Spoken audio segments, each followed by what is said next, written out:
I want to give my gut reaction to just playing like 3 hours on my stream yesterday of Expedition 33. And it's mind blowing. Like, the first introduction into the game is a cinematic. And just from there, you're already absorbed into the world. And you stay immersed throughout. The best way I could put it is like, I felt like I was in the movie, but I'm partaking. Like, that is, I feel like the dream scenario for any RPG. And Expedition 33 executes that very well. So you get into the game. Miley talks to you about Sophie. And the music helps with this, because the music is very sad. But you could tell it's sad. And you already know things aren't going too well just from the visual of the world. The world is fractured. And literally, they say that. And then you hear Miley talk about how, have you talked to Sophie? So, boom, you're like, oh, okay. My man right here, Gustav, his love, him and her, they're not talking. So let's find out what's going on. And then you're just bam, you're transported into this situation where now you're going to the main city to talk to Sophie and just, I guess, clear the air. So what's difficult about having, especially in RPGs, players stay in your world, is what characters are you gonna get them attached to? And Tori's once, okay, so I'm not gonna say spoilers because if you're watching this, you're watching this. But spoilers. I said it anyways because I don't want to be a dick. After you leave the harbor, everyone dies there, right? This is part of that world. I felt terrible when Sophie died. And that is the beauty of the writing in Expedition 33. And the way I got there was through experiencing the world. Like once you're able to do the dialogue exchange between them, you're able to just go around that city before you hit the harbor and interact with other, I would call them, I want to call them people because that's how much, like, how good the writing is. Like, I feel like, oh my god, this is like a person. They're not even characters. This is a person. But I'll stick with characters.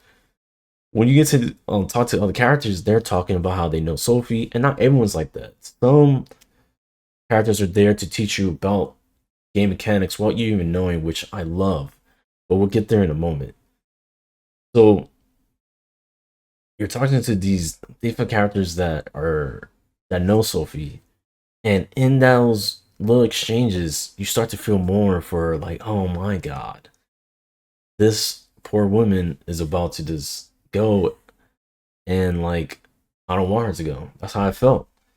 And like, through her character, she has such a optimistic, like, I don't want to say view of the situation, but she's not down about it, right? Obviously, she's probably sad, but she's not letting it ruin her last moments. So right there, I really appreciate that about Sophie. Like, she just accepted what's was going to happen and just wanted to spend her last moments with, you know, the one she loves, which is Gustav. But from there, that's how they got me attached, just through the other characters and her personality as well. The writing of how you get to exchange, getting to know her, is top notch, S tier, honestly. Now, I would like to get into like how they don't hold your hand in terms of like tutorials. Like I got to learn about the game mechanics in two ways. One through a painter, and I feel like they, I don't know, I don't want to say they borrowed something because I don't know, I don't have the facts, but I do feel like they might have taken inspiration from Final Fantasy 9, where Sedaine has to fight Blank, and and it's roleplay pretty much. And the reason for this is because you get more guild in that game. And I feel like they did the same thing here. But in that game, that was strictly just for the story. It didn't teach you about mechanics in that game. But this, with the painter guy that you talk to, it's literally teaching you about the mechanics. And I love that. That I was like, what? I was like, oh, this is parry, this is dodge. Oh, okay, cool. And there was no like, hey, get ready for a tutorial. No, it was just like, boom, story. Hey, things happening. Oh, by the way, this is telling you about the mechanics if you're paying attention. Beautiful execution. And then from there, I just kept going to other characters to see if like anything else was gonna be mentioned like that or just introduced like that. And there was another character that I talked to that was explaining like the the terms of the things we're gonna be using. Like I think it was pylon, but that was towards the end. Pylon. Well, anyways, I love that. And I got to fight a mime, and that's when you really get to like with like yet again, no one telling you anything. There's like no tutorial. I do this because obviously it's a tutorial, but it's not saying it's a tutorial, which that best way to do it. Because I hate being stopped and like, hey, you got to do this to learn about the game. And granted, they ask you when you first boot up the game if you want to go through a tutorial. So I don't know. I think you still go through that even if you interact with those characters. The mime isn't a character; it's some kind of doll. But finding the mime was crazy. I realized quick what you want to do is parry all the time because parry gives you the best benefits. Because when you parry, if you parry all moves, you get to counterattack and you get AP back. When you dodge, if you do a perfect dodge, you get AP back. I think you gotta do a perfect parry too to get AP back. But I believe even if you don't perfect parry, at the end you do a counterattack. I might be wrong about that. I only played 3 hours, and I've been so immersed in the game that like I'm not like sitting down and analyzing like the mechanics of like each thing that's happening. So I love that. Immersive story, no dumb tutorials. You're just in the world. The world's telling you how the game's going, and you get to interact with different characters that are explaining different situations, telling you, oh, I think, oh yeah, this is. I just remember the guy was telling me about the pylons was talking about a group of girls that imprinted, I forgot the name they called it, but they imprinted symbols onto their skin to be able to do. They're doing like firework kind of show. I'm like, yo, that's amazing. He's telling me something about something that's probably going to be a system that we're going to be using later on. And then I was like, yo, like, why can't more games do this? I feel like this is a perfect example for developers that do RPGs or pretty much any game. Don't make tutorials just a lecture.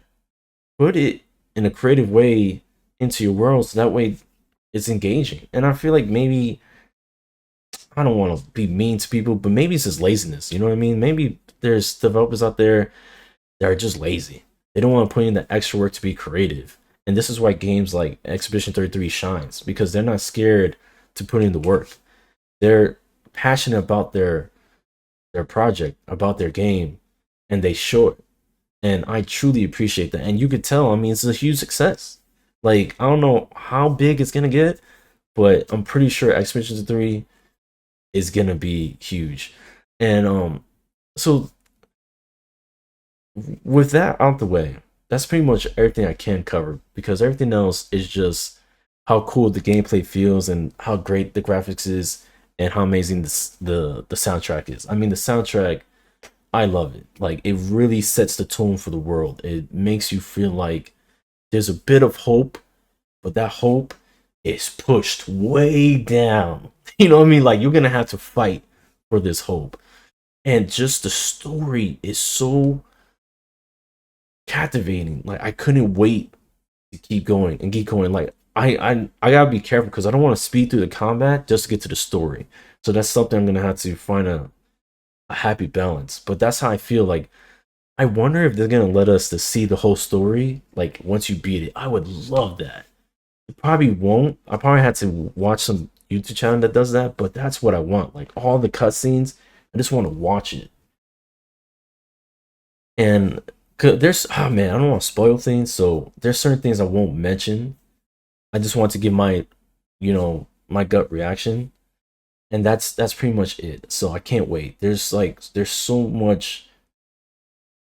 It's just like a breath of fresh air to play a game like this, to feel like I'm immersed, and like nothing in the game itself breaks my immersion.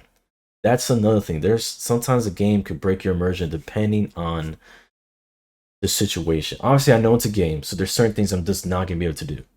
Even when that happened, it didn't break my immersion. I was like, oh man, that sucks. I can't go over there. That was it. I mean, that's how good the story is. And I know I keep repeating that, but it's because I feel like it needs to be said, you know?